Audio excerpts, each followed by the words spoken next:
Well, I think trauma is subjective. In the military, what is the difference between mental toughness and then mental health? There's a huge difference. It didn't create as much vulnerability as it did callousness. They would beat us down for hours relentlessly. I went to Special Forces selection, didn't get selected. They don't give you a reason. It did really shake me at the time. It's like it was all fake. I am of no worth. I never got to be a part of that.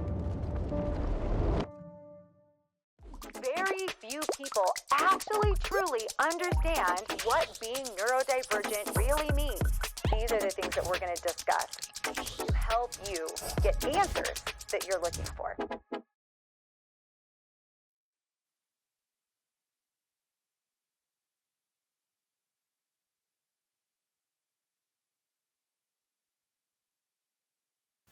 All right, Cade, it's great to have you here, and I'm dying to know something. When you're serving in the military and you're at war, is it just like it is in the movies?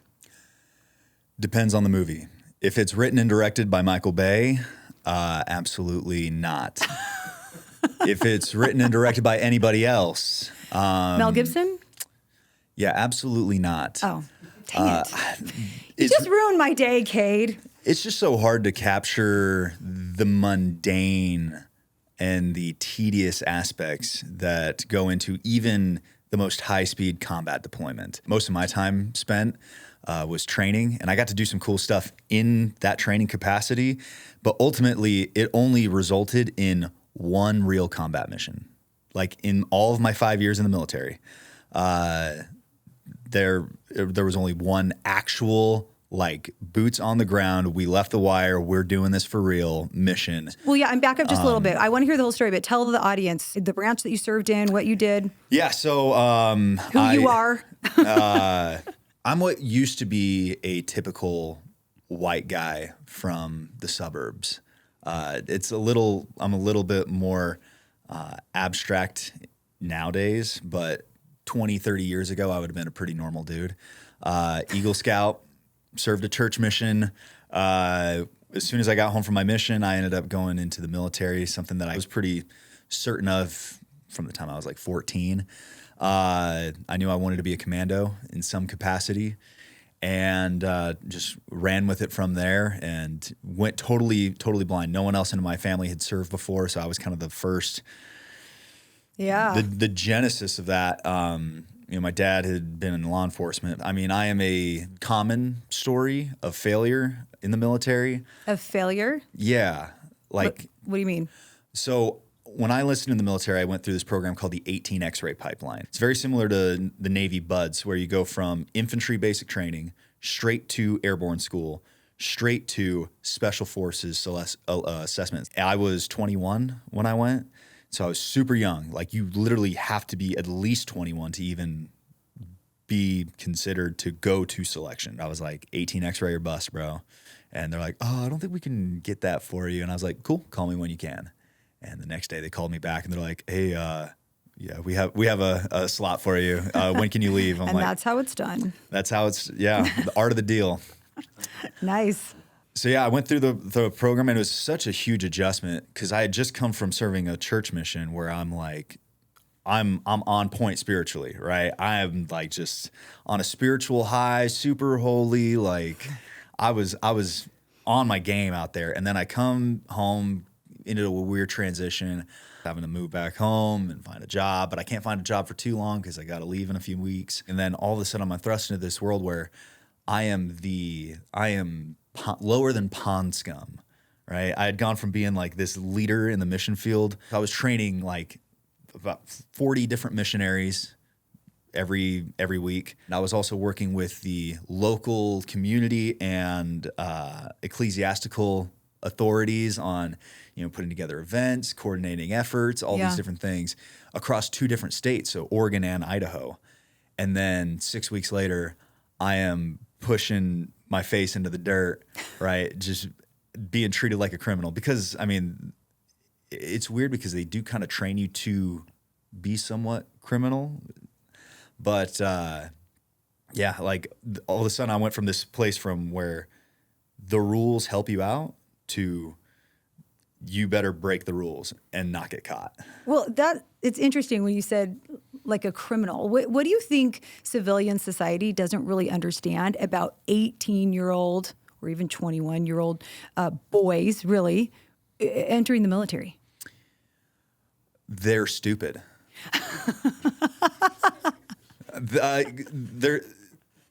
So there's a difference between being dumb and being stupid. Being dumb means you don't know. And there's a lot of dumb dudes in the military. But then there's stupid dudes. I was a stupid dude who know better and do it anyways. That's stupid. Like, can you give me one example? Your quality of life and capacity to make money is exponentially greater outside of the military. And I knew that. And I said, I want to be a commando, bro. And so I enlisted anyways. And so I'm doing all this super hard stuff, right? Doing all the push-ups, doing all the running, doing all the training, staying up for days, doing all the ruck marches. I can't picture you hating that. I loved it. I was going to say, I loved it. It was awesome. That is you. That is how I is. picture Cade living his life. It is. But what was difficult was having all these other dudes who hadn't figured out who they are, and what they wanted to do with their lives. And they're having this existential crisis because this is the first time they've ever done anything hard at all. Like I remember it was after basic and I'm getting ready to go to Special Forces selection, and we would have this thing called Thirsty Thursdays where we would go across the street every Thursday and they would just smoke the piss out of us. I mean, for like 2 or 3 hours every Thursday, they would literally just beat us down for hours relentlessly. And I remember one particular Thirsty Thursday, I'm laying there doing flutter kicks, and it was about the 45-minute mark of just straight flutter kicks. No rest, no nothing. And me and my buddies are all sucking. And the cadre is standing up there, a bunch of Green Berets, a bunch of Special Forces dudes. They're all combat hardened GWAT vets. And they're up there drinking Busch lattes, throwing the cans at us while we're doing flutter kicks. And I'm just thinking to myself, I'm like, dude, I'm surviving the cut. Like, I'm out here doing it right now, doing the commando shit right now. It's awesome. And me and my buddies, like, we felt like superheroes after. We're like, dude, we're doing it. Like, we're going to be Green Berets, bro. It didn't end up happening, right? Like I said, my story is of failure. And honestly, when I think back on it, I was just too young. I was too immature, part of that stupid aspect. But I went to the Special Forces selection, didn't get selected. They don't give you a reason why they do or don't select you. They just are like, all right, cool. And I remember at times you being somewhat surprised by that. Well, it's because I was stupid. Oh. Yeah.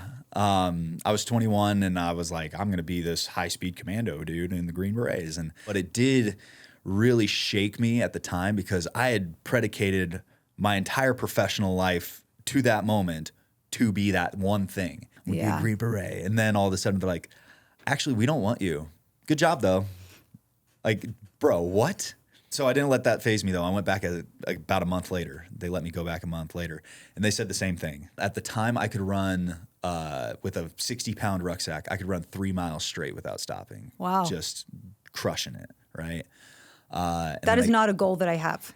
I actually broke my legs. I had grade 3 stress fractures in both my tibia and fibula in both legs by the end of my last time going through soft selection. But it was worth it.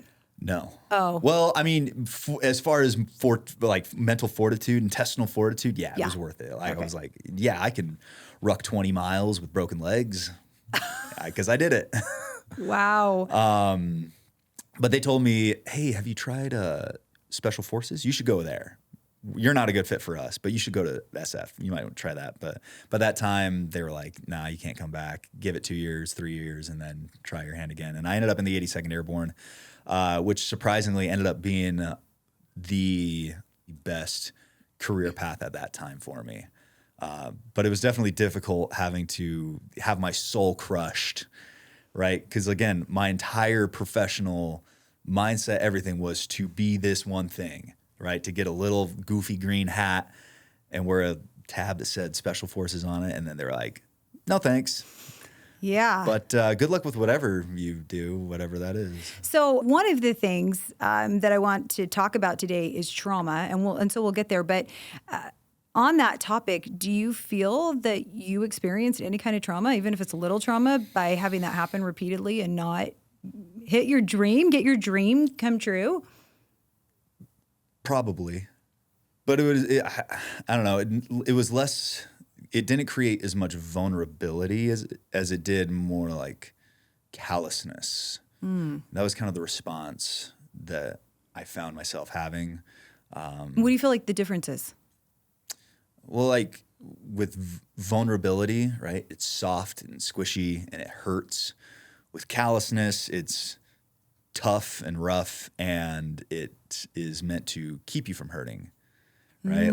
Like I got crazy calluses on all my hands because I am in the gym ripping deadlifts and stuff. And when you're new in the gym and you're getting on that real tactile, scratchy bar where it's, digging into your hands and it hurts.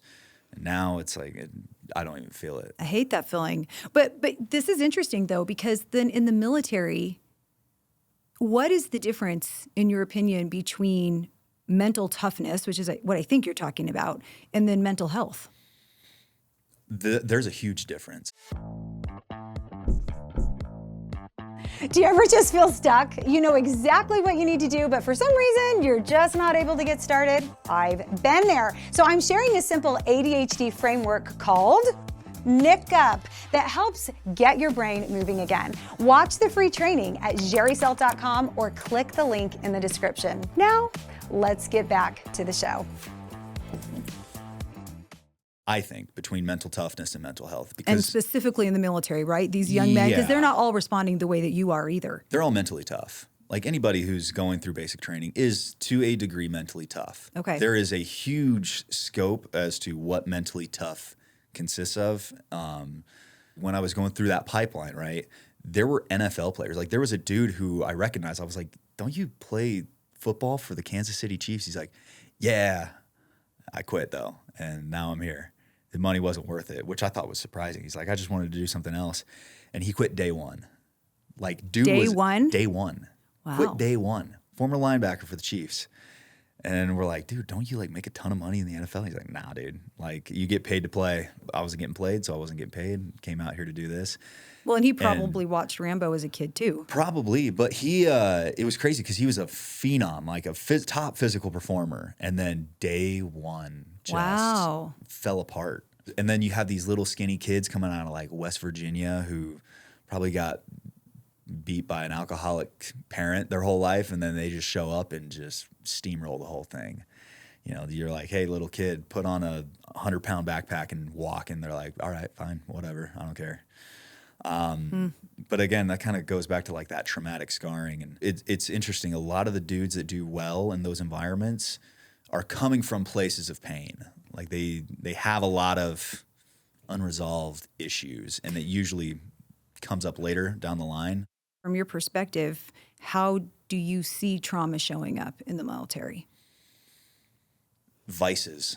While I was at Fort Bragg, we had 5 combat deployments with the 82nd Airborne. So the 82nd is one of the only units. It can deploy anywhere in the world within 18 hours. Wow.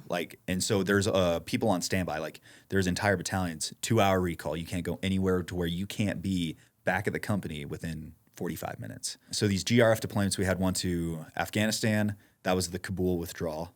One to Iraq, and then to Poland to respond to Russia and Ukraine in 2022, 2023. Of those deployments, we had 4 deaths. 2 were in a rollover incident in Syria. Truck rolled over, 2 guys got killed. Another one was a green on blue. So an Afghan friendly turned his rifle on 2 of our guys. In the same time frame as all of those overseas trips, there were over 250 suicides on Fort Bragg. Wow. Of just 82nd Airborne guys. You're kidding. They actually stopped keeping count. They stopped putting out the number. I haven't heard this. That is a shockingly high number. It's insane. Like we couldn't believe it. But then it wasn't even like it was removed. It was like, oh, did you hear this guy from this unit? There were at least 2 in my company. So you have your team, squad, platoon, company. So these are guys that you go to work with and you see every single day and you live with in the barracks every single day. You're partying with them on the weekends. You're going out into the balconies and dudes are getting wasted together. Well, actually, no, there was 4 deaths at that time, but 2 of them were suicides. One of them was actually an attempted suicide, but he lived, but then ended up drinking himself to death while we were in Iraq. And then one guy got hit by a car. But that's a lot, Cade. So you're seeing death. Let's just say a lot, right? If you want to put it that way. Well, you are. It's all around you. Yeah. You're not really feeling that you're experiencing a large amount of trauma, at least in a vulnerable way. I mean, guys definitely did. There was one kid, he like had FaceTimed his buddy. His mom called the leadership. We ended up having to like cut him out of his closet, right? Mm-hmm. And his roommate just like lost it. And it wasn't even that they were that close, but just that. It's awful. Yeah. I don't know what it was, but he just lost it. What do you think is the difference though? Like you do, I know you pretty well. You are pretty emotionally resilient. Why was it affecting some people a lot more than it affected you? I think it's their comfortability with their own mortality they're not comfortable with. And you are? I would say so, yeah. I mean, obviously, like I've got a lot more going on for me now with a family and whatnot than I did when I was in. But especially while I was in, man, like there was some of that mindset of like, these are the dudes that I'm riding and dying with. Like it is 100% a real possibility. Like my probability of dying overseas went from like 2% to like 30%, exponential increase, right? And I think having that religious foundation in the gospel and everything, it is the only thing that keeps you from doing that in like a dark way. I think a lot of guys can do it in a dark way, in like a nihilistic way, but almost like nothing to live for type nothing mindset. To live for. Yeah. Instead of looking at it as you have, something to die for, and it's like, hey, you know what? I'm here with the boys. We're doing it, but I accept the terms of my fate, and there's going to be resolution after the matter. You understood the assignment. Understood the assignment. Understood that it's not, it's temporally terminal, but not necessarily eternally terminal. I really like that. I like the way that you explain that. Really fascinating to talk to you about all of this. Tell me what you think about ADHD and the idea of ADHD purely being a neurological condition or something that comes from trauma. What are your thoughts about that based on what you've observed and what you've learned to this point? I would probably be someone that if I were in 3rd, 4th grade today, that they would be thrown to a doctor and pumping full of Ritalin and Adderall and all that stuff. Didn't they call you, would they call you Channel 8 when you were little? They called me Channel 8, yeah. Yeah. He had a lot of information. He still does. It's actually gotten exponentially worse. Yes. It's way worse now. You're all the channels now. Discovery Channel, History Channel. We got rid of. I just want to watch Netflix. We got rid of PBS. And we've actually talked about this a little bit in the think tank, aka my parents' swimming pool. Yes, all of us. We have these conversations. It's the think tank. It's where people really get their ideas together. It's a great place. Yes. There's a doctor, Gabor Mate, and the way he put it was that it is a conditioned response to trauma. So from the time we're little babies, you have a fight or flight response, and everybody is born with it. You either fight or you flight. And when you're a little baby and you're in an incredibly stressful environment, whether it's a broken home, fighting parents, or terrorizing siblings, whatever it is, your baby response still kicks in, and babies can't do anything about it. And so they have to check out mentally. They have to divert their attention and their bandwidth to literally anything but the stress that is being caused to them in that moment. That conditioned response pops up anytime that they're put in that fight or flight situation. What triggers and registers as a fight or flight situation, right? How they respond to it. You put a 10-year-old boy in a classroom for 8 hours a day and say, shut up and focus. Well, now I'm going to do everything but shut up and focus. Right. right? Like I have You might to, have had some other things too going on, maybe. I don't know. probably. Just kidding. Something similar happens in the military, right? Because there's a lot of stuff that you don't want to do, right? You have a lot of toxic leadership that you don't respect. But instead of saying, sir, shove it up your ass, you cannot say that. Right. You have to say, Roger that. And you just do it. And it's gut-wrenching every time. And if you don't, you are going to be paying in sweat every time. And that sucks. And that So memorize these words. Roger that. Roger that. You see a lot with veterans, and it's that similar conditioning, right? Where dudes just kind of are like, I don't care. Like I want to get hit by a car crossing the street right now because that is better than having to say Roger that one more freaking time. Right. To just these absolute buffoons. So, yeah, we hear this a lot, about it comes from trauma. It doesn't come from trauma, because then you do have to answer the question of, like, where do you see the line or the overlap between a trauma response and neurodivergence? There are people who have been diagnosed with ADHD that don't claim to have any trauma. So if trauma underlies so many ADHD symptoms, what does that mean, in your opinion, for the approach that we should take for treatment? How do we approach the diagnosis from your perspective of ADHD? Well, I think trauma is subjective, right? If I were to scream at my 4-year-old the way I am so used to being screamed at and conditioned to being screamed at, right? It doesn't bother me at all. And I could probably even do it and not feel bad about it just because it's so like normalized. It's like, yeah, people talk to each other this way. But if I were to do that to my 4-year-old little girl, she would dude, that would be game over. She would be. And she wouldn't talk to you for a week. I think she might be that stubborn. Yeah.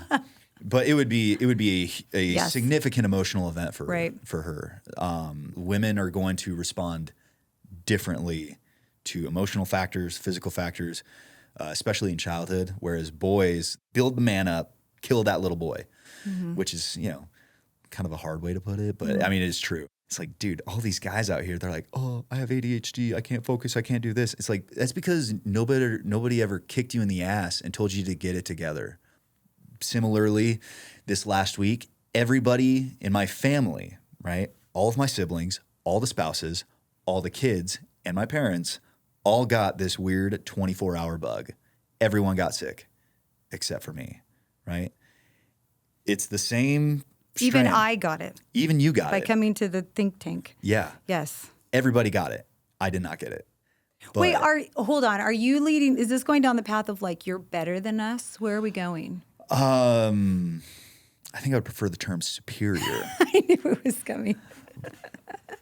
Obviously, people aren't drinking enough White Monster because that's what I accredit my miraculous resilience to it. Oh, okay. That's your protection. Yeah, if From you all drink- mental health, you guys, Yeah. you've heard the natural cure. Yes, drink White Monster and it'll cure your mental health problems. I am not of the mindset that ADHD is caused by trauma, but I absolutely believe all of the things that you mentioned have a huge impact on symptoms. I work with a lot of adults, and they'll say, I knew I had ADHD. I had a great childhood. I was really happy, loving parents. They didn't get divorced. I struggled to sit still in school. I couldn't focus and pay attention. I was hyper, or I was masking and struggling. But it wasn't anything that was that debilitating. And then young adults, their parents get divorced. And now everything feels different. It's almost as if ADHD gets turned on or magnified because of the trauma. I'll talk a lot about rejection sensitivity dysphoria because, especially with women, this is a big part of ADHD. It's the extreme sensitivity to the idea that I'm being rejected. And I've noticed in my own life, I can look back to when I was really young and recognize all of the ADHD symptoms, most of which were not that debilitating. It's like, I just need to learn some things and it would be fine. Some trauma as well later when my parents were divorced, but the RSD was so intense in my 20s. And as I've healed my life and my mindset, it's almost non-existent, but it's still there. It still will pop up every now and then. It will be over something ridiculous. Several years ago, I was at some bunco group, which I don't even really ever do bunco, and I'm spiraling in my mind. And I'm a coach, and I'm spiraling, and I'm thinking, I don't think they like me. I think they're purposely trying to sit away from me, and look at their body language. And inside I'm thinking, Jheri, what are you doing? I'm actually convinced right now of all of these negative thoughts in my mind. And this used to happen to me several times a day before. But as I've healed from my trauma, I still have a lot of ADHD symptoms. I really do. But they're not debilitating. And so now I've been able to overcome the negative wiring and really tap into the superpower, which is I like that I'm a risk taker. There's a lot of things that are beneficial for me because I'm impulsive. I really still appreciate this conversation. Talking about trauma is so important because I think it can be the difference between looking like one disorder and then looking like something completely different. What do you think the relationship is between that and prefrontal cortex development? Oh, well, I think it's huge. How often are they being diagnosed before 25? So this is actually a really good question because we used to think of ADHD as a childhood disorder. We used to think that between 2 to 4% of children had ADHD, and then we would actually explain, and then they grew out of it. And now what specialists are saying, because the average age of diagnosis is now 31, is that this is not a childhood disorder. But if you look at the DSM right now, we're on DSM-5, all of the criteria and the questioning that they would give you, it's not intended for anyone over the age of 16. So a man who's married with kids and all the experiences that you've had, they're going to be asking you questions about behaviors that you would have probably displayed in high school. Yeah. And this is why there's so much misunderstanding. I think that there's probably a lot of people who just have trauma and don't have ADHD. I think there are a lot of people who have not had real trauma, but they just struggle to focus and regulate themselves. We need to do a lot better job. In fact, I wouldn't even say that ADHD is mostly behaviors. Do you know that 2/3 of all ADHD people do not identify with being hyperactive? They identify with having hyperarousal, where their thoughts don't turn off and they struggle to sleep. Let's say they were hyper as a kid and they couldn't sit still. It might manifest now as an adult that they're restless and they are always busy. And as soon as they sit down, they can't relax. And so they've got to get up and do something else. So childhood behaviors turn into adult behaviors. But if we don't have enough education, and if 93% of psychiatrists today don't even know how to properly treat ADHD, I think this is why all of this becomes so confusing. Now, what we believe is true is that between 10 to 12% of the population has ADHD. That's significantly more than 2 to 3. Right. Yeah, exactly. And I do think that diet matters. I think trauma, absolutely. But I also think ADHD lives in the brain. It's the ADHD paralysis of, I know that that's important, and I don't know why I'm sitting here, and I can't get myself to do it. And when someone tells me, just try harder. It's not that hard. If it's important, then just do it. Why are you sitting there? Just don't be lazy. Just make it a priority, set some goals, do it. That's incredibly damaging to someone with ADHD to hear because they can't do it. So when you're dealing with a diagnosis that really lives in the mind, it determines how you show up in your relationships, whether or not you can follow through and get things done because of the wiring. When I'm talking to little kids, I say, okay, pretend you have this brain here, and there's these 5 buttons. And if one of these 5 buttons isn't pushed, your brain just stays off. No light turns on. And so it's really important that I think if we really understand the difference between the two, we would start understanding here is the difference between an ADHD neurological system that cannot learn, process information, and get engaged in a task the same way a neurotypical person who's sitting in school and just paying attention for an hour like this in high school, it absolutely looks different. The way they learn is different. The way they regulate themselves is different. What are your thoughts about that? What it sounds like to me,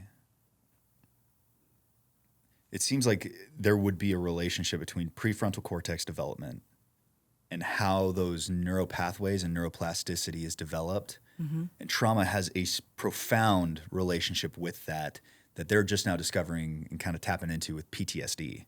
It's less about you losing a friend or having to kill somebody or, going through whatever it is you went through. They're really calling it operator syndrome now or breacher syndrome. They're kind of synonymous. Right. But what they found is that through psychedelics, it'll do about 80% of the repair that it would normally take 10 years to do. Yeah, it's fascinating. You're having to literally rewire your brain. When you were talking, I was thinking trauma is going to have this effect on anybody. Wouldn't you expect to see a lot of those same behaviors and reactions just because it's trauma? Trauma isn't necessarily what happens to you, but it can be what doesn't. So explain that. I didn't get blown up. I didn't have a buddy die in my arms, right? Mm-hmm. Like Bubba didn't die in my arms. Right? I didn't get to have an actual combat experience. I went on a combat mission, but I didn't have I don't have a combat ribbon or badge or anything like that because I didn't get into any gunfights in the military. I trained for years to be this thing all day, every day, developed my mindset to be a weapon, right? To be chuggy. There was one night where we got a call. Yes. We're about to do it. Everything that we've trained for. The job you've been waiting for. We're about to do it. Yes. And safety's off, fingers on the trigger, lasers on the guy. And then they're like, stop. Like they go loud. They're like, white light, go loud. Like, hey, stop what you're doing. Do not shoot anybody. These are friendly guys. I'm like, oh, damn it. In the movies, someone always shoots. Oh, dude. It was now I know why, right? We would have lit them up, dude. It was Asaish, so the Kurdistan's CIA force, intelligence force. And they had gotten there before us, but we got Doofus on the radio was giving us bad intel. So we were like, dude, we got 9 packs on the X. They got AKs. We're about to light them up. And then they turned out to be friendlies. And it was, we recovered the aircraft. We got to go back. And it was we went on a real combat mission. And this is cool. The closest to trauma you've gotten. Well, that was what we got to do. But it took years of not doing it. And then when I got there, I didn't get to do it. Yeah, that's a bummer. And that was it for our entire deployment. And there were a ton of other guys that didn't even get to do that. It was all just fake. You question your self-worth. You have that, and that becomes that traumatic emotional event where you're like, dude, I'm right. I am of no worth because what I was trained to do, what I was conditioned and practiced and ready to do, I never got to actually be a part of that. You have a wife and 2 daughters, so 3 women that you're taking care of, or girls, females. Does it give you a different lens on how you look at mental health? No. No? It does give me a different approach to it, though.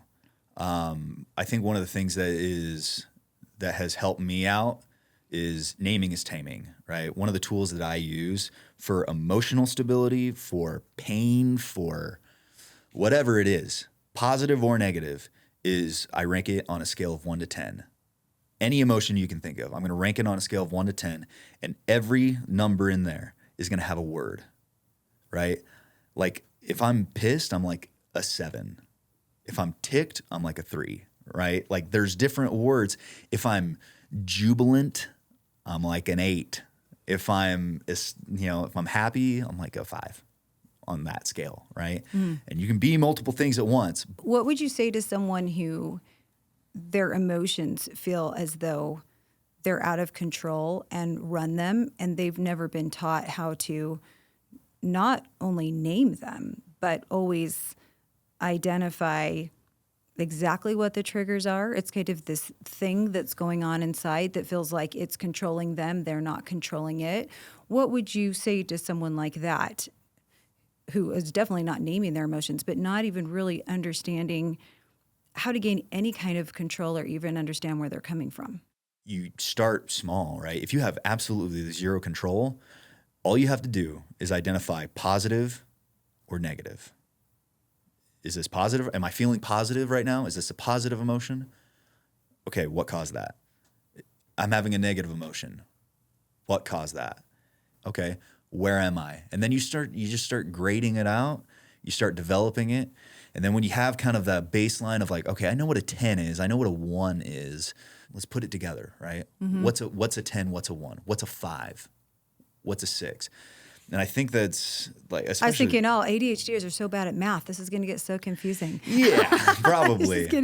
It's been a relatively short time that you've been married. You have 2 little girls. How has that shifted your view on communication, on emotions? Because you're like this tough guy in the military, right? What kind of an impression has that made on you now that you're a girl dad? I am. Chaos does not need more chaos. It needs stability. When I was in the military, I was a lot more aggressive, definitely, like very rough around the edges. I was very abrasive. It's helped me be less abrasive, definitely more patient. My wife, she's a stay-at-home mom, but that also means that she's surrendering a lot of autonomy to me. Right. And if she senses that I'm unstable, right, that means her finances are unstable. Her living conditions are unstable. Her emotional support, her mental support, like, are unstable, which is automatically going to spiral her, right? Same thing with my daughter. It's overcomable. Like, if you have the most debilitating ADHD there is, you just have to get it together in a different way. You could probably watch this podcast and figure it out.